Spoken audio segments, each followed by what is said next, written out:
Dr. Emmett Emery Sr. You Better Stand Your Watch podcast. Today I want to talk about empathy. So much going on in our lives, whether it be work, home, I say professional and personal lives that involve empathy. And we have a tendency sometimes to overlook empathy in others, but we want individuals to see empathy in us. Empathy is the ability to recognize, understand, and share the thoughts and feelings of another person, animal, or fictional character. It involves sensing other people's emotions and imagining what someone else might be thinking or feeling. Developing empathy is crucial for establishing relationships and behaving compassionately. Empathy in the workplace is a valuable skill that can improve communication, relationships, and overall workplace positivity. I'm jumping right in to the empathy part because it's very important that we display empathy to others, else we won't receive it ourselves when we really need it from others. In the workplace, approach challenges from a different perspective when it involves empathy. You can't be the same person as far as communication with your workers on a daily basis when it involves empathy. Empathy allows you to see things from a different perspective, not from the same. That way you open up your heart and your spirit to others. Ask questions to understand others' experience. You won't know their experience unless you ask the questions. Because other workers' experience is not your experience. You may be able to go through your experience and be real tough, be strong, and not let emotions or anything be involved with it openly. You might be one of them individuals that keep everything internal, and something really got to happen to cause a shock within you, to cause you to bring it outward. Or you just might be one of them individuals that's very open and empathetic. So you have to be understanding to the point where you ask questions to others about their experience. You don't have to be in detail. You don't have to be detailed. You don't have to go prying. Just ask the question. Validate how the other person is feeling. Validate it in your workplace. Are you okay? Is it something that I can do? Do you need someone to talk to? Do we need to go into my office and talk? Do we need to go outside and talk? Do you need to go to HR and talk? Is it something that we can do? You need time off? Can you explain to me what's going on? Validate how that person is feeling. That person is sad, you know something's going on. That person not talking, you know something's going on. That person is crying, then you know something's going on.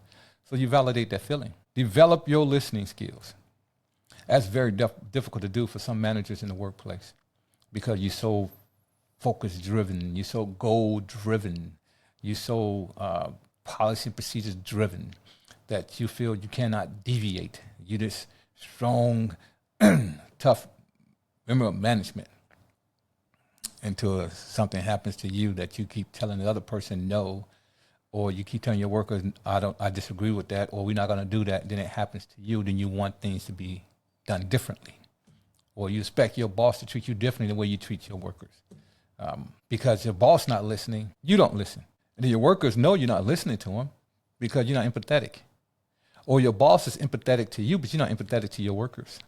And then that comes back and it's not good for you either. Offer to help. Always lend a helping hand. Lend out a sympathetic hand, an empathetic hand. I'm here for you. Do you need time off? Do you need financial help to get to where you need to go to take care of a situation? Show that empathy. Offer to help. Challenge your biases. Some individuals are, and this world is crazy. If you're not my family, I'm biased toward my family, then in the workplace, so I help them, but I'm not going to help you.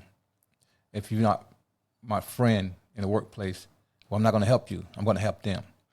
If we didn't come in and start working for this company at the same time, and you only been here 3 and 4 years, well, I've been here 15, 20 years, and the other workers have been here 15, 20, 30 years, well, I'm going to help them, be empathetic to them, but I'm not going to be empathetic to you because you have that bias in that form.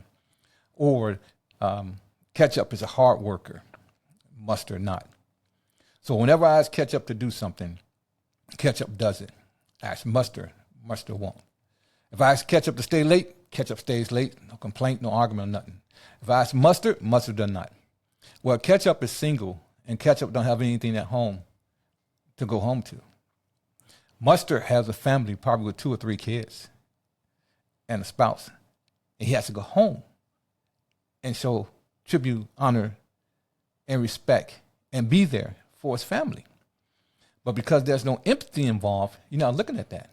Your bias is telling you, hey, this person here helping me out when I need him, this person is not. So you don't show empathy towards the one that's not on your hip. Empathetic leadership can also improve team effectiveness and trust. The effectiveness in their performance in their work. Effectiveness in their communication with others. Effectiveness in their communication with management, leadership. Trust in leadership, knowing that leadership has their back in sorrow time, in times where they need that empathy, that shoulder to lean on, that ear to talk to, or that body just to be present and don't say anything at all. Just be present and show empathy to them. That brings trust. And when you got trust in your workplace, there's nothing the associate would not do for you because they trust you to the point they know that you will be there for them. If they don't trust you, when they think you shady, well, they're not going to be there. They're going to question the reasoning why you're trying to find out what's wrong with them. And they're going to think that you have a motive behind trying to do it if they don't trust you. It just may be one particular point in time where you want to show empathy because you hadn't shown it before. And because you haven't shown it before, and then you try to show it, they don't trust you. You set that tone. You set that atmosphere as a member of management. And then you got to stop it. And even if that person don't trust you for the first 2 or 3 times, you still got to show empathy. And you show empathy over a period of time, not just 1 or 2 people, to everyone. Then you start getting trust from the associates in that workplace. I'm talking associate to manager, because associate is the one that's in the fields working. Those are the one that's on the floor working. Those are the one that's working hourly and doing a lot of the labor.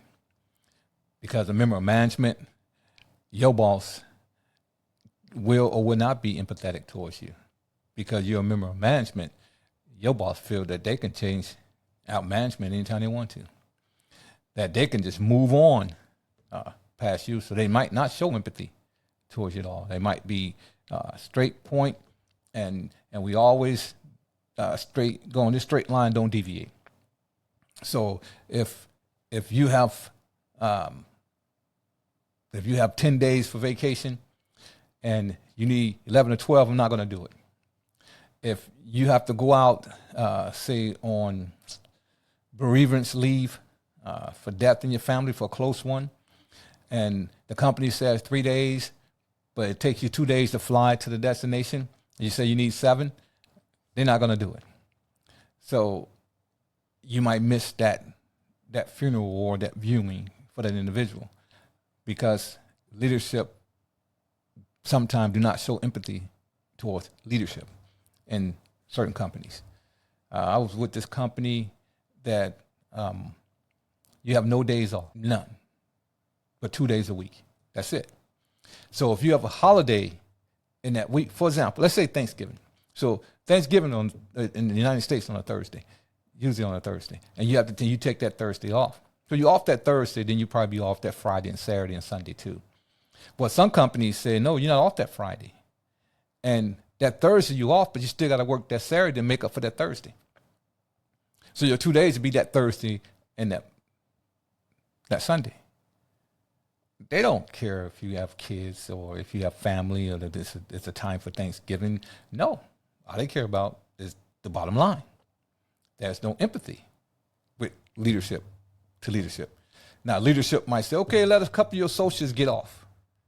Work with a half crew on Friday and a half crew on Saturday.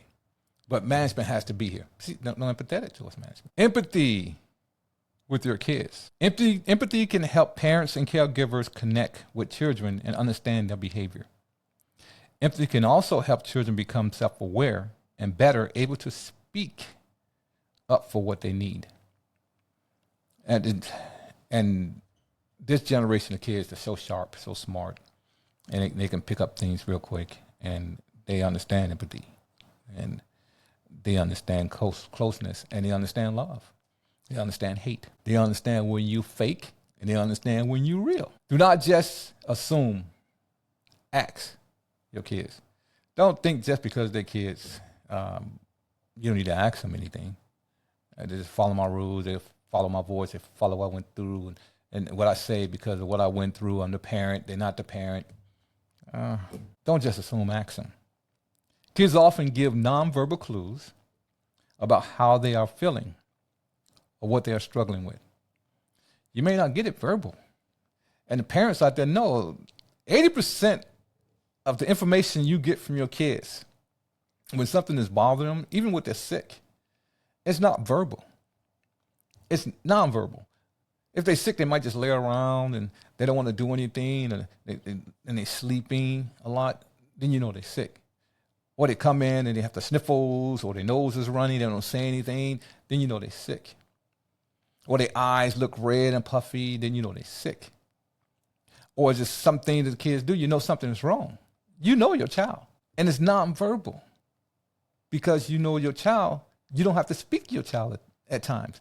Then you speak to that child through the nonverbalness clues that they give you. And you don't assume something is going on. You just ask them. It may not even be sickness. It could be just they're depressed about something that's going on. It could be too much pressure in school. It could be 4 papers they got to do in 2 days. It could be a last-minute project that the teacher forgot to tell them and they have to do, or they forgot about and they have to do to be turned in the next day. It could be preparing for the ACT or SAT exam for high school.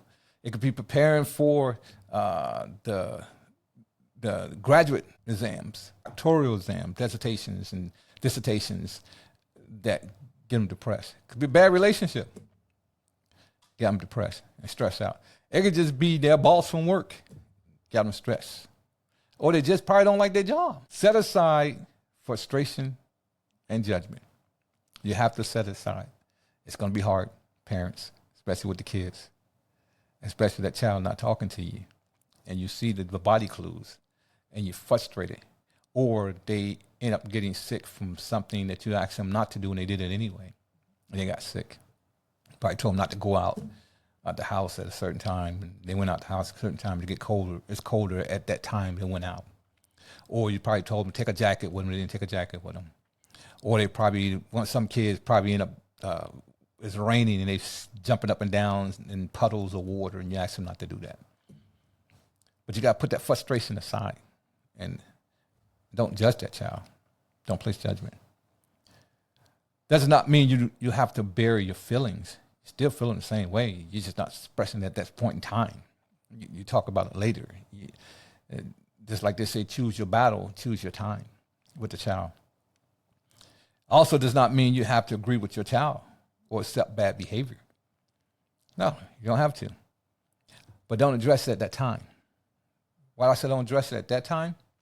You can give it 5-10 minutes, or you can change location. Say there's something happening outside the household, and you don't have to address it with a teenager or young adult outside the household, you can address it when you get into the household.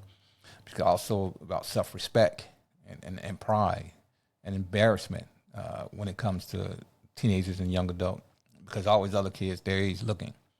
With that child, you need to address it right there. 5, 6, 7, 3, 4, 5, 6, 7, 8, maybe even 9. You address it right there, so they won't get the misinterpretation. They continue to do it at that location, and before you, and instead of taking them home, because you take them home and punish them, they're not going to do it at home. They're still going to do it at the same location.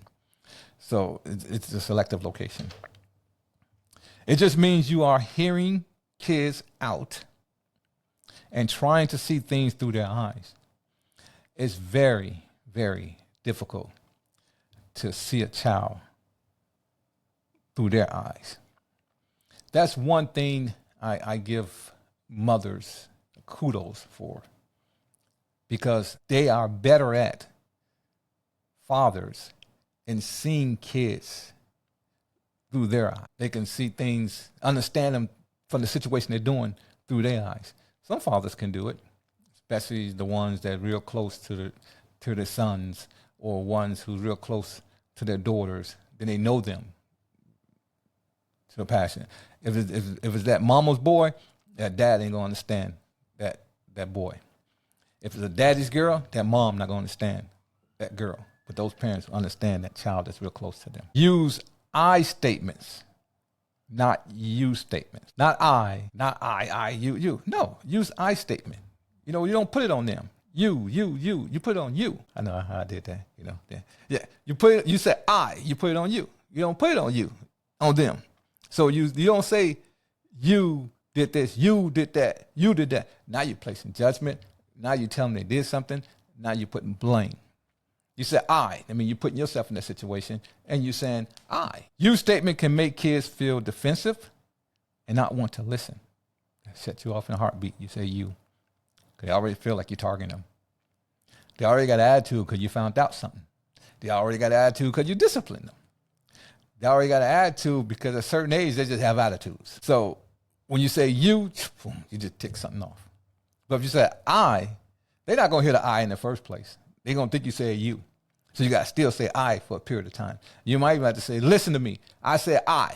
And then they'll start listening, understanding that it's about you. No, it's about I. Yeah, okay, stay with me.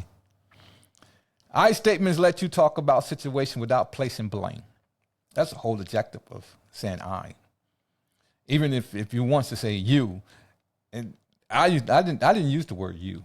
I used to say I, and then I said I just point. I said, no, you did it. Can't lie, you didn't do it, and can't lie and say you didn't do it. So they knew I was saying you. I didn't say you, and I didn't say I. I said, I want to know, did it? They knew I was saying you. Because I know if I said you, I might have added a couple more words to it, not pleasant, and I didn't want to chastise the kids to that. Do not jump into fix-it mode. Do not jump into fix-it mode. Back in the day, it's a little bit different now because parents don't do this. Back in the day, I would say back in the day, back in my, in the 80s and the 70s, 80s, and early 90s. When something happened to the kids in school, the parents would jump up and say, I'm going to school and I'm going to kick the other little kid's butt. Or they get to the school, see the other parent, they want to fight with that parent while they're trying to fix it. What happened? Even if their child dead wrong, they're trying to fix it with the other kids by disciplining the other kid, and they never disciplined their own. And their child might be the biggest agitator. Or, let me get a little personal. Or your child have a habit of picking up stuff in a grocery store and eating it, or eating half of it and putting it back down. Well, you try to fix it by picking it up, taking it to the register, and paying for it. Don't try to fix it. Make sure that child understands that they can't eat that and put it back. So you got to figure out ways to address that with that child, whereas you don't make a scene so the child can say that mommy and daddy is abusing me. I don't understand how 8, 9, 7-year-old even use the word abuse, but that's in this day and time. Ask open-ended questions. An open-ended question is one that cannot be answered in one word or phrase. Remember that. If you ask an open-ended question, they got to explain it to you. It's not a one word or phrase that they can use because the open-ended question is addressed and that involves more than one thing. Using them in empatheticness because it lets kids say what is on their mind. Now they can talk without feeling that you have already sized up the situation. So this gives them a chance to express themselves. You talk to them. What happened? And who was involved? And how long did that situation happen? That's 3 questions they got to answer into one. So they got to talk. Actively listening. Actively listening. That means giving your full attention and listening to the words and tone of the voice. That means you got to ask that child to stop crying. Sometimes some kids get so nervous and frustrated when you ask them questions and they're just crying. And you can't get mad because they're crying. Tell them, stop all that doggone crying and tell me what's going on, because now you just shut them down. Because, I mean, you're not listening to them. You can hear some of the things they're saying while they're crying. All you got to do when they say, oh, I don't know why. You say, okay, how come you don't know why? As if you don't hear the crying. You communicate that way. That means giving your full attention and listening to the words and the tone of the voice. When you actively listen, you think through and state in your own words what you think your child has said. Like I said, you would say, they might give you 3 or 4 words and then it's different. Then you say what they said in your own words. And if it's wrong, they're going to say, no, I didn't say that. Or what did you mean? And then they start explaining a little bit more in detail. But they're involved in the conversation, basically. You want them involved. You want dialogue coming back and forth. That's because you're showing empathy. You're showing that child that you're there for them and that you support them. So you're showing empathy. Validates your child's feelings. When you empathize, you show kids that they have the right to feel the way they feel. You may not agree with your child's choices. You may not even think your child is overreacting. You may even think your child is overreacting. However, it is important to recognize that your child's feelings are real. Just like your feelings are real, your child's feelings are real. You may not be okay with something your child did or said, but feelings are not right or wrong. You don't have a right feeling or wrong feelings. The actions may be right or wrong, but the feelings are not right or wrong. You can't put a right or wrong on a feeling because you don't really know how deep someone is feeling, how bad someone is feeling. But you just show empathy. Empathy in marriage. Empathy in marriage is putting yourself in your partner's shoes as they vent by remembering all the variables that make them who they are. I mean, the empathy that you have in your spouse, you putting yourself in their shoes, I mean, you're feeling their pain. When they hurt, you hurt. If you're close to them. When they're sad, you're sad. When you're close to them, and when you're close to your spouse, you can feel that something is wrong. And you feel in your heart when it hurt. Women show emotions through crying. Sometimes through yelling. All depends on how much you ticked them off and they held it in. But they show emotion through crying. Men don't. If you get a man that cries, I'm talking about a tough man, not one of them wimps that cries at movies and all the other shit. A tough man. You know, man, that's a man in that household. Not to say that guy that cries all the time, not the man in the household. It's just that strong, old-fashioned man that don't cry in front of people, that be in pain and won't shed a tear because that's the way they was raised, the way they was taught. And these kids now, they'll cry in a heartbeat. But that person doesn't cry in front of people. And that man, if that man cries in front of the spouse or in front of the kids, that means that man is really hurting about something. And 9 times out of 10, that person not going to tell you right away what they're hurting from. Very emotional. Usually, if you're empathetic to that man, then you open up because of the trust. Empathy is seeing a situation from their vantage point, considering their unique history, values, temperament, needs, and dreams. Yeah, put all this into the factor. I said dreams. You know if your spouse is dreaming or not. You land right next to them. You know if they have nightmares or not. You land right next to them. You know if they have dreams every night at a certain time. Because you're not sleeping. You're right there next to them. So I said, so dreams, temperament, needs, value, and their history. So if their history show that they don't show emotions and sensitivity unless it's something that really impact them, then you know when they do show empathy and when they show sympathy, then you know to show empathy towards them. Always show empathy when there's a death in the family. Always show empathy when the kids are sick or hurting, because that how that mother likes to get close to that child. That's just the motherly instinct. Doesn't matter that mother is a human or animal. You see the animals when the kids is hurt, the mother is there. So show empathy towards that mother when that kid is sick, or when that mother is going through things with personal issues. Show some empathy. Enhance communication. When you empathize with your partner, you listen more intently and respond with greater care, making them feel valued and heard. This helps prevent misunderstanding, making conversation smoother and more meaningful. That means you not a dialogue going, a positive dialogue going. And the closeness is just so genuine now. It's not fake. You're not being fake to each other. You're actually real to each other. Reduces conflicts.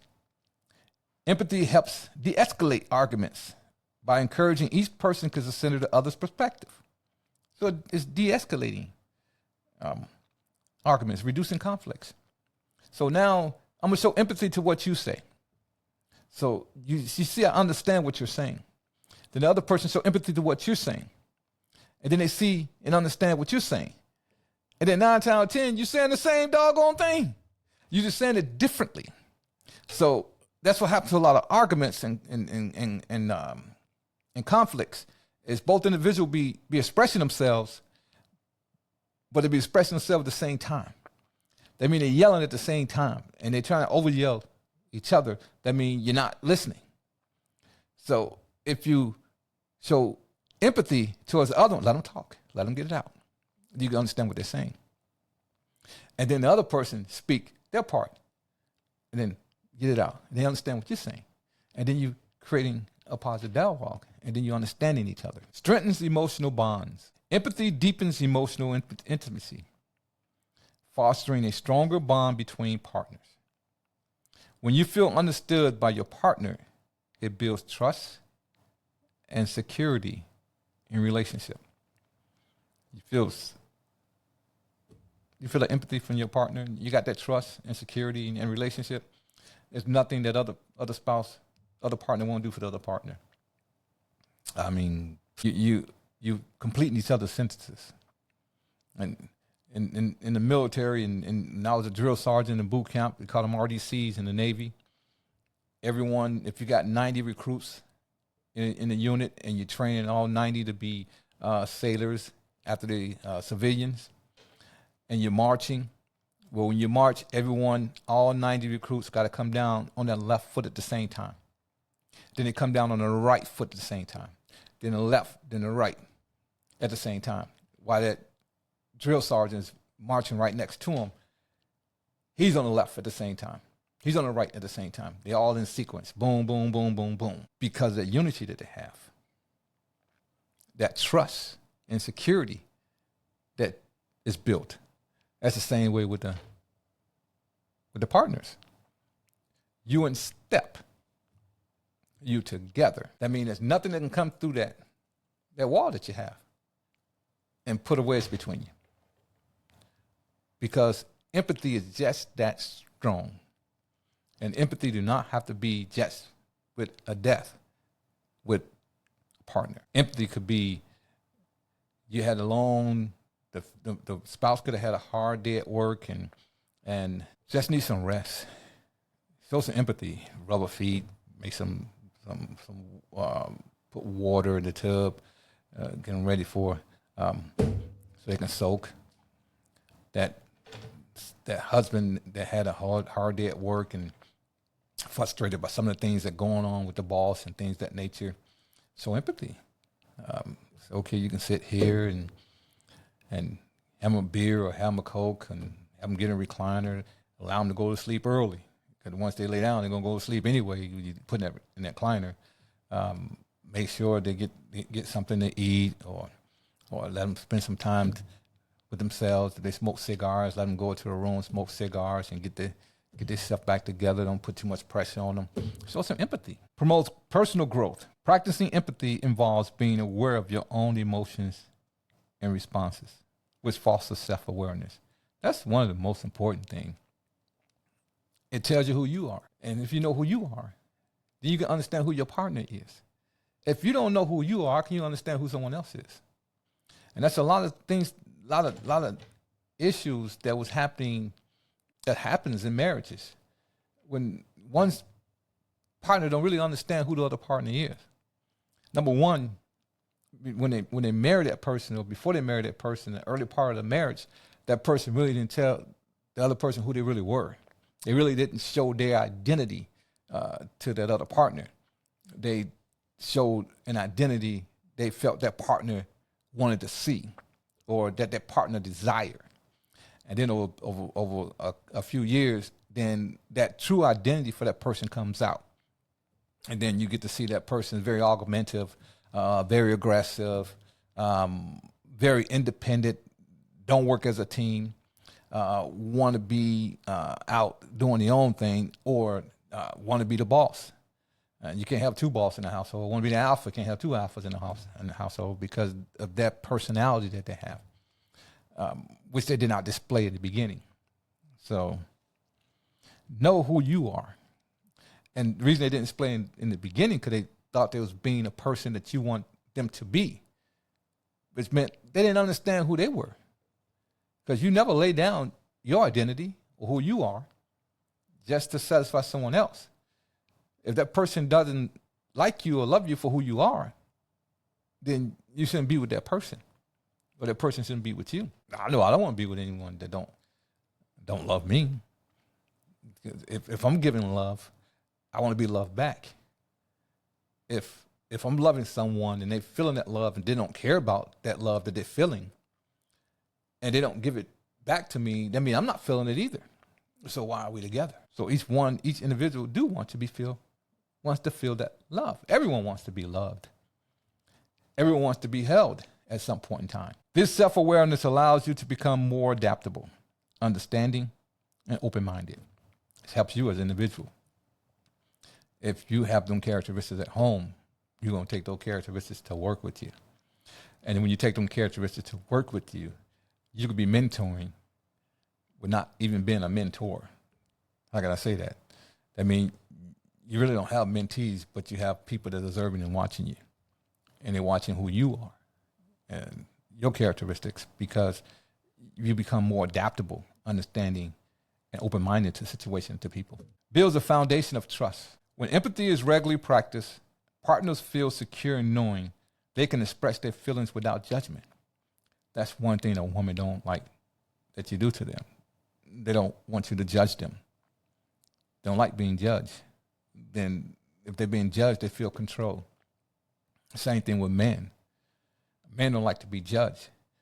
If you judge them, they feel like you're trying to control them or you're trying to tell them what to do. And that makes them feel less than a man. So it doesn't matter if a woman tell them that or a man tell them that. A man going to feel that way. It's different with a woman and a woman. With a woman and a man, a woman don't want to feel that they're being controlled because they're independent. They have their own thought on their mind, and sometimes they're making their own money. Sometimes they're making more money than the other partner. So they want to be treated fairly. They don't want the one person to overshadow the other. They're still going to respect you for who you are, and they respect you for your position in the household. They're not going to overshadow you, but they're not going to let you disrespect them and treat them, belittle them as well. This creates a safe environment where both individuals can be open and vulnerable to each other. Fosters a positive cycle of empathy. When one partner shows empathy, it often inspires the other to do the same, creating a positive cycle empathy. Today I talk about empathy. I'm asking you guys to be very empathetic and show empathy in your workplace with your kids, so your kids can grow and develop and understand how to display empathy to others and how to accept empathy, and to show empathy with your spouse, with your partner.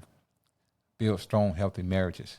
I was reading the other day, this couple, this man is 103 years old, and the husband 103, the wife 101, and they've been married for 78 years. I said, oh my God, wow. You're not going to see that anymore on this earth. I thank you for tuning in this week. I ask that you go out and subscribe to me. Oh, see how mellow I am? Empathy brings me down, so no, it's not that spend bones. See, I'm kind of mellow. So subscribe to me. Until we meet again, goodbye and God bless.